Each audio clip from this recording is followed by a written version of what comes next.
obat kimia bagus, herbal bagus, semuanya bagus, tapi semuanya jadi nggak bagus kalau kalau kebanyakan gitu. Itu aja sebetulnya. Yang nggak tahu dari mana awalnya ada desas-desus.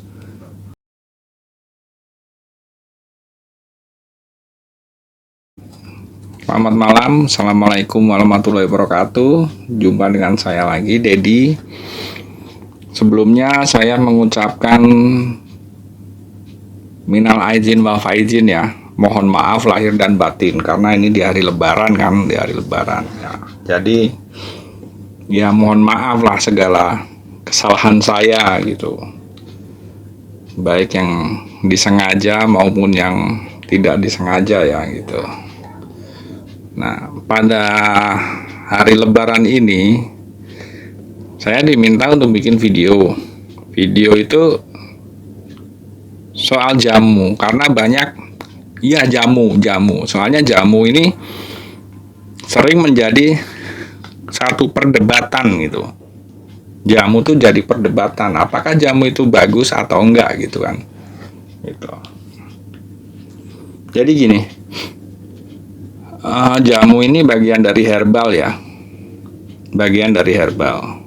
Nah, tapi secara tidak langsung, sengaja maupun nggak sengaja, sering apa ya di masyarakat modern sekarang ini sering secara nggak sengaja dia terintimidasi gitu. Sering loh itu. Contoh, maaf nih contoh. Jangan minum jamu gitu ya. Jangan minum jamu. Emang kenapa? Bahaya buat ginjal. Ada yang bilang begitu kan. Ada yang minum jamu gitu. Bahaya buat ginjal. Nah,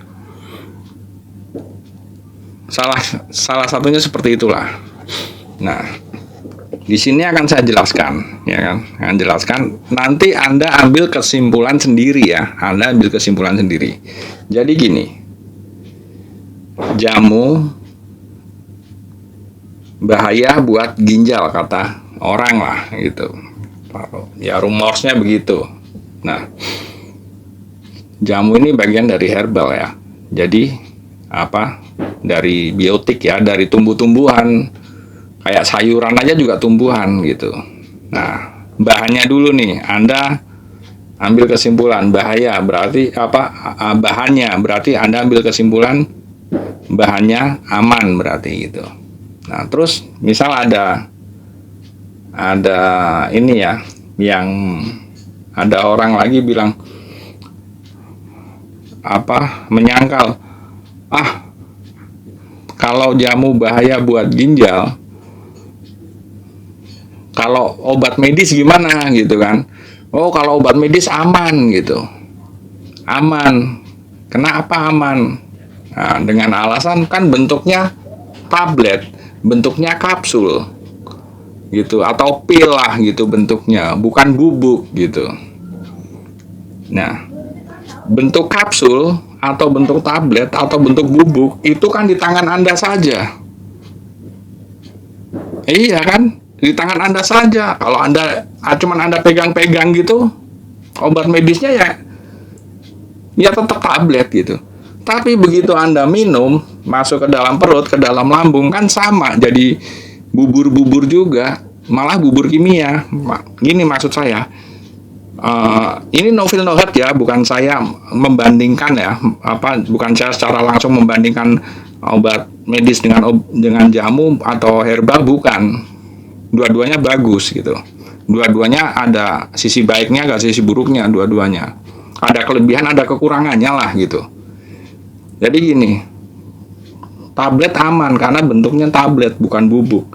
Ya kalau di tangan ya sama bentuknya tablet. Begitu Anda minum masuk ke dalam lambung, dalam perut, ya kan hancur.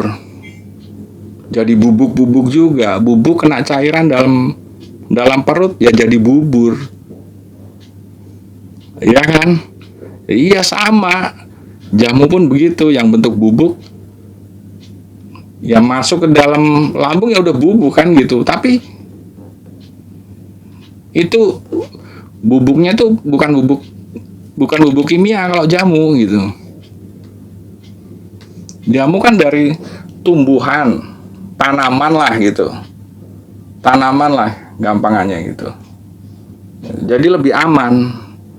Anda makan sayuran, coba berapa tahun, berapa puluh tahun makan sayuran, ya kan? Aman nggak? Aman kan? Gitu. Nah, itu Anda ambil kesimpulan sendirilah. Loh, kan sayur Pak, gitu. Sayur Om, sayur Bang. Sayur bentuknya kan sayur dari mangkok Anda saja. Sayur bayam misal, sayur kangkung, ya kan di mangkok setelah kita sendok masuk ke perut kan hancur juga, jadi bubuk-bubuk juga, jadi bubur-bubur juga. Iya kan? Nah, Anda ambil kesimpulan sendirilah gitu. Nah, itu yang pertama. Yang pertama ya, gitu. Belum yang kedua, soal jangka waktu minum. Jangka waktu minum. Wah, kalau jamu nggak aman, buat organ yang lain. Nah, Anda bayangkan obat kimia. Minum misal nih, orang sakit tertentu harus minum kapsul atau tablet 3 kali sehari, 6 bulan tidak boleh putus. Nah, itu berapa coba residu kimianya yang mengendap di badan, yang mungkin mengorbankan ini ada yang terganggu di pendengarannya, ada yang apa. Nah, gimana kalau yang minum obat kimia 2 tahun nggak boleh putus misal? Iya. Epilepsi itu ada ya obat kimia yang 2 tahun nggak boleh putus? Ada. Kalau yang 6 bulan nggak boleh putus ya misal kayak TBC aja gitu. Nah, itu gimana kan? Bahaya nggak kira-kira? Ya tetap bahaya. Malah biasanya kalau minum obat kimia jangka panjang gitu, nanti udahannya didetok pakai herbal. Misal orang habis TBC, minum obat kimia lama obat kimia, setelah sembuh di pendengarannya agak berkurang. Ada yang pendengarannya agak berkurang, ada, dan sering ini gitu. Nah, mau nggak mau, kalau udah sembuh, dinyatakan sembuh oleh dokter atau puskesmas atau rumah sakit, nah selebihnya pakai herbal untuk detoksifikasi, untuk buang racun, sisa kimianya itu dibuang. Kalau enggak ya seperti itu nantinya gitu. Ada yang ininya jadi berkurang itu karena efek itu gitu. Itu tadi yang pertama dari dari bahan ya, obat kimia dan herbal, dari bahan dulu. Nah, gitu. Nah, yang kedua ini dari jangka minumnya atau resiko pemakaian jangka panjang gitu. Seperti itu. Nah, sebetulnya kalau pemakaian jangka panjang ataupun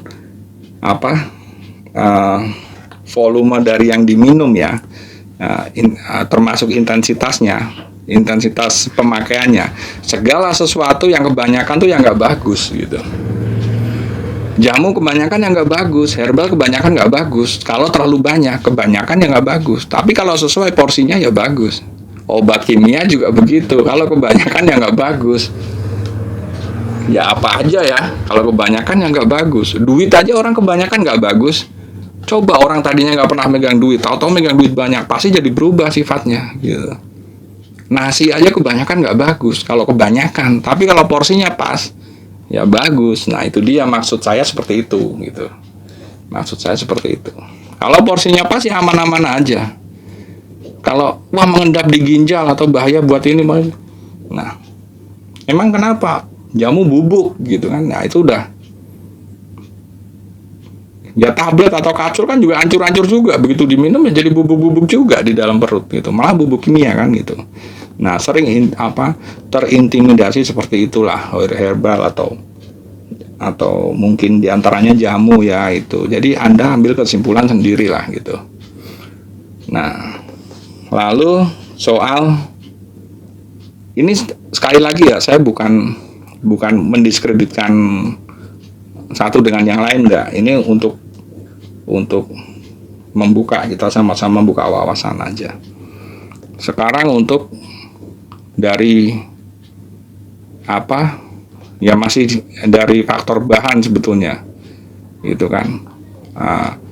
Seandainya nih jamu atau herbal ya dikasih apa itu namanya, harus dapat lisensi halal itu, lisensi halal ya kan, sertifikasi halal. Jamu dan herbal ya, dan herbal lain maksudnya, jamu dan herbal lain, saya yakin lulus sertifikasi halal, saya yakin. Tapi kalau obat kimia, apakah Anda yakin lulus sertifikasi halal? Yakin nggak ada alkoholnya? Buat yang muslim terutama ya gitu.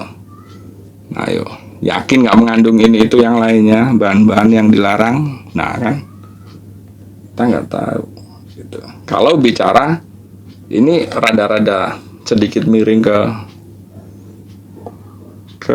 apa, soal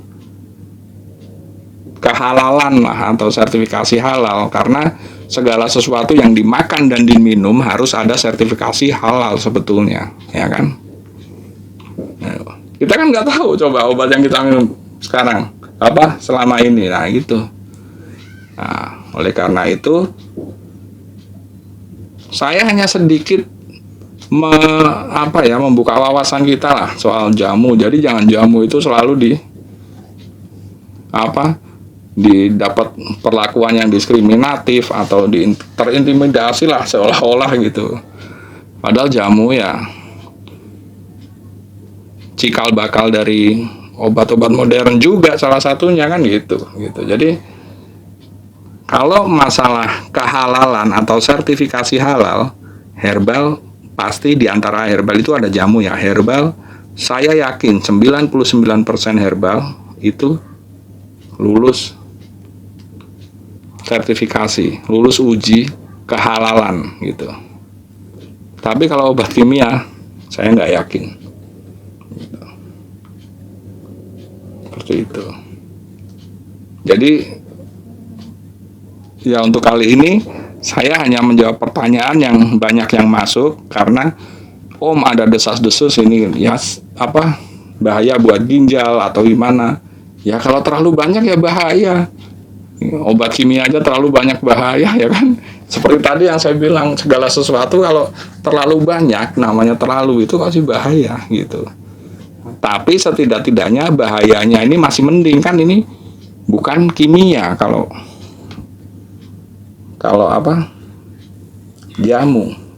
Nah, kalau saya minum herbal di keluarga saya minum herbal yang rebusan itu. Saya tiap hari minum sarang semut ditambah lingsi, terus sama kapsul isinya jintan hitam, daun mimba sama kunyit putih. 10 tahun lebih saya minum itu. Iya, 10 tahun lebih saya minum. Wallahi itu 10 tahun lebih. Ya alhamdulillah nggak kenapa-napa gitu. Kalau memang itu seandainya yang saya minum itu 10 tahun lebih itu tiap hari, kadang tiap hari 2 kali, kadang 2 kali, dan itu yang minum bukan hanya saya saja, tapi seluruh keluarga saya gitu. Kadang saya sendiri minum 2 kali. Tapi kalau yang saya minum itu mungkin obat kimia, ya saya nggak tahu efeknya apa. Apakah ada efeknya, apakah tidak, saya nggak tahu. Tapi yang jelas, yang herbal yang saya minum nggak berefek. Atau mungkin nggak ada efek tapi tidak signifikan gitu. Saya merasa baik-baik aja gitu. Itu contoh ya. Jadi masalah tadi jamu, jangan minum jamu bahaya, itu Anda ambil kesimpulan sendiri. Jamu kan bahannya alami ya. Kalau obat kimia kan bentuknya tablet bukan bubuk ya. Tablet kan di tangan Anda saja, setelah Anda minum sama jadi bubuk-bubuk juga, malah bubuk kimia gitu kan. Nah, terus dia bukan biotik ya. dia unsur kimia bikinan gitu. Tapi memang sudah di riset dengan tepat lah untuk kebutuhannya usia sekian kan tepatnya. Jadi obat kimia pun tidak berbahaya. Obat kimia bagus, herbal bagus, semuanya bagus. Tapi semuanya jadi nggak bagus kalau kebanyakan gitu. Itu aja sebetulnya. Yang nggak tahu dari mana awalnya ada desas-desus apa itu jamu bahaya, saya nggak tahu dari mana awal itu. Jadi ya itu ya, mungkin itu saja yang akan saya sampaikan malam ini. Terima kasih, selamat berlibur, selamat berlebaran. Jangan lupa di saat lebaran ini banyak makanan enak. Anda harus tetap bisa sedikit ngerem lah, jangan hanya ngikutin nafsu. Nantinya takutnya setelah lebaran kolesterol naik, ya kan, terus gula darah naik, ini naik, nah itu takutnya seperti itu. Saran saya itu aja. Terima kasih. Wassalamualaikum warahmatullahi wabarakatuh.